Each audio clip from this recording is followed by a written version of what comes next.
Semua orang di dalam kehidupan dunia itu pernah atau bahkan sering merasakan lelah. Karena dunia ini adalah tempat orang bermujahadah. Semuanya diraih dengan mujahadah. Gak ada yang didapatkan di dunia ini dengan cara yang mudah. Karena tabiat dari dunia itu adalah tempat bersusah payah. Fitrahnya dunia adalah tempat orang bercocok tanam, bukan memetik hasil. Yang namanya bercocok tanam, kalau kita melihat pada kehidupan para petani atau para pekerja di ladang, di sawah, di kebun, maka kita akan melihat akan melihat kelelahan, keletihan, dan kesusah payahan yang luar biasa. Itulah tabiat dunia. Berbeda dengan tabiat di surga. Di surga itu semuanya akan didapatkan dengan cara yang mudah. Bahkan sebagian riwayat mengatakan seorang perempuan di surga apabila inginkan seorang anak, maka Allah Subhanahu wa taala akan memberikan anak kepadanya saat itu juga tanpa harus bersusah payah mengandung selama 9 bulan. Saat ini pengen punya anak dengan spesifikasi tertentu, maka saat ini juga dia akan diberikan anak bayi tanpa harus mengandung 9 bulan lamanya. Tanpa harus susah-susah menyusui. Allah akan datangkan untuk dia bayi yang dia sukai, kemudian Allah datangkan orang-orang yang akan, pelayan-pelayan yang akan merawat dan membesarkan bayi itu untuk dia. Karena di sana dia adalah seorang ratu yang tidak perlu lagi bersusah payah. Di surga itu ketika seseorang menginginkan makanan, maka Allah Subhanahu wa taala mendatangkan untuknya makanan dengan cara yang sangat mudah. Bahkan ketika dia menginginkan buah-buahan, maka pohon itu akan menunduk untuknya sehingga dia bisa memetik buahnya tanpa harus bangun dari tempat duduknya jika dia menginginkan itu. Tetapi kalau dia menginginkan sesuatu yang lebih, misalnya dia ingin berjalan-jalan di kebun-kebun di antara banyak kebun surga, lalu dia ingin merasakan memetik pohon sendiri sambil membawa keranjang-keranjang yang indah, maka Allah juga akan memperkenankan keinginannya. Kaifa yasha, sebagaimana yang dia inginkan. Berbeda dengan dunia. Di dunia, apapun yang kita inginkan itu harus melalui mujahadah, melalui ikhtiar.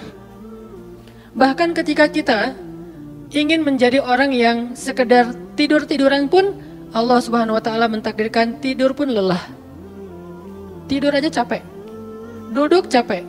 Ada orang yang duduknya capek akhirnya dia berdiri. Ya. Ada orang yang capek berdiri akhirnya pengen duduk. Kapan duduknya capek pengen berdiri? Salah satu yang sering saya alami itu kalau lagi naik pesawat. Apalagi pesawat penerbangan 9 jam, 10 jam, itu pasti capek banget duduknya tuh.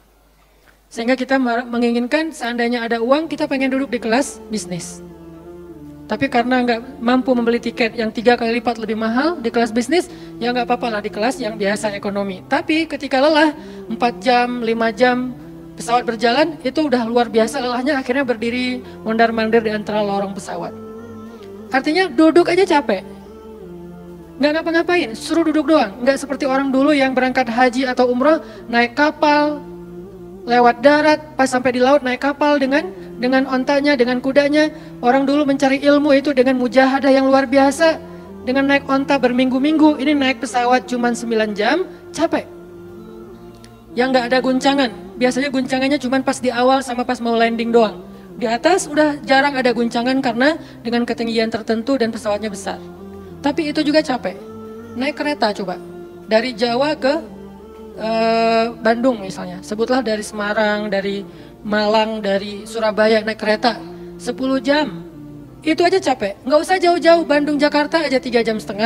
Itu pun capek. Atau kita naik mobil, nggak perlu nyetir.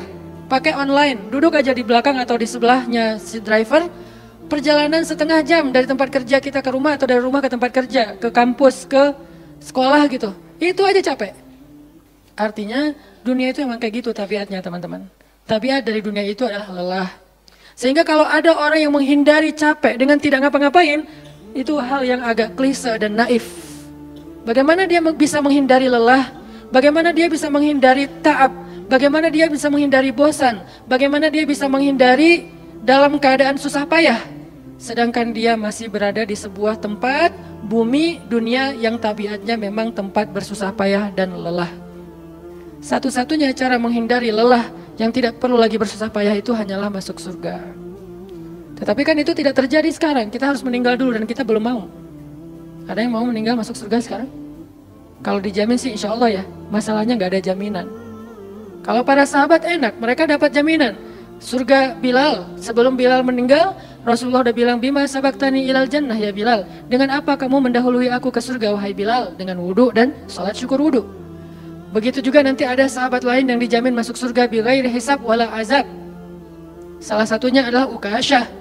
Kalau kita tidak ada jaminan apapun di akhirat, kecuali berikhtiar dan bermujahadah untuk bisa mendapatkan kebaikan sebanyak mungkin di sisi Allah. Sehingga alangkah naifnya seseorang yang menghindar dari ta'ab, walham, walgham.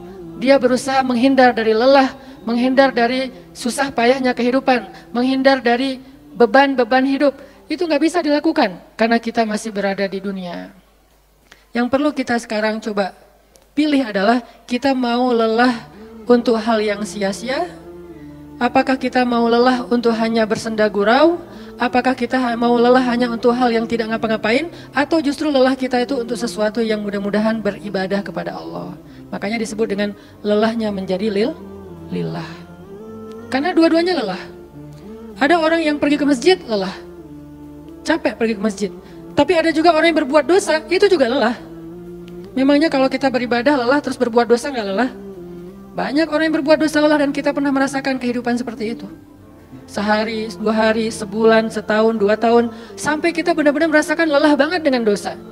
Di malam hari berbuat dosa, lelah, akhirnya tidur sepanjang siang. Di siang hari berbuat dosa, lelah, akhirnya tidur sepanjang malam. Lelah sama lelahnya. Antara orang yang beribadah dengan orang yang bermaksiat, itu sama lelahnya. Bedanya apa? Yang satu, lelahnya akan diganjar, dibalas oleh Allah dengan kebaikan dunia dan akhirat. Yang satu lagi, lelahnya hanya akan disudahi dengan penyesalan. Sama-sama lelah.